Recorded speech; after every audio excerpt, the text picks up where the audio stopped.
However you look at it, the skeleton is a perfect symbol of both death and undeath. That part which endures after the rotting of the body and the departure of the soul. Fitting then, that these are among our most feared and numerous soldiers. What human could hope to resist death? From Constantine von Karstein, a vampire lord. Skeleton warriors are, as their name implies, skeletons that have been raised from their graves to fight, willingly or not, on the behalf of the necromancer who raised them, forming the overall backbone of most undead armies under the control of the vampire counts. For thousands of years, armies have marched and fought across the old world since the time of its creation. There is barely a field, hill, or valley that has not seen fierce fighting at some point in the past, going as far back as the reign of Sigmar Heldenhammer, and even earlier. These great battles have left many unmarked and unblessed graves scattered all across the world. Such charnel fields often attract large influxes of dark magic, forcing the souls of some warriors to remain trapped within the material realm.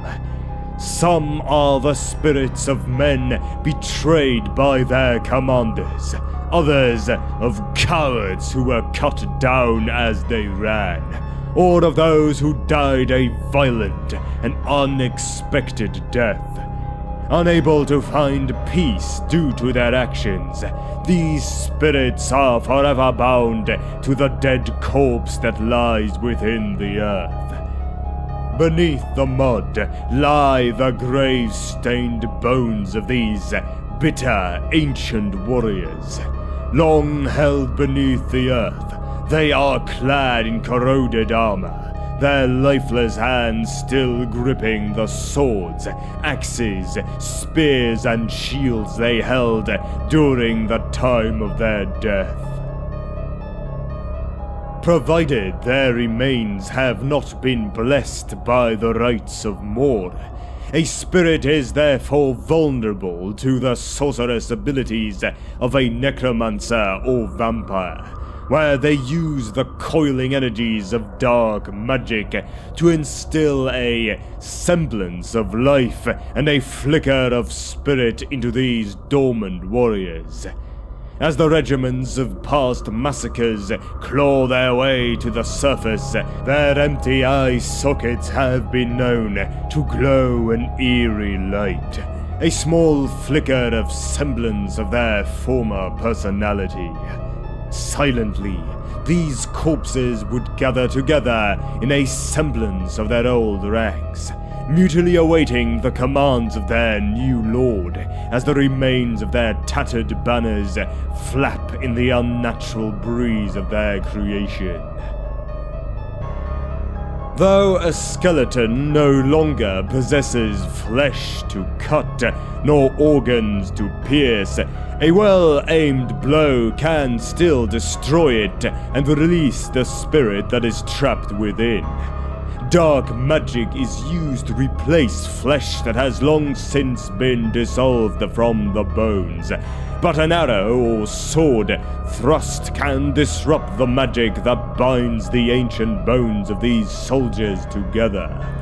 Decapitation or severing of the spine is usually the most effective means to release the skeleton warrior's spirit from the mortal plane, and a heavy blow from a bludgeoning weapon such as a hammer or club can easily shatter an entire skeleton into pieces. However, Even those that are felled can be raised up again as necromantic power knits together shattered bones and instills them with vigor once more. All that these long-dead fighters can recall of in their mortal life are faint impressions from battles fought in ages past. All that they feel is the compulsion to fight and obey their masters. They have no autonomy or intelligence, though some vestige of their battlefield training remains ingrained in their bones. Driven by the undying will of a vampire, these ragged warriors can still wield their swords and spears and raise a shield to block an enemy attack.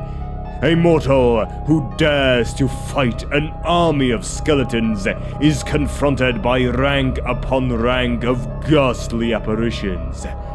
Imbued without the need to eat, sleep, or feel the touch of fear, these skeletons are a horrible sight to all those of the living.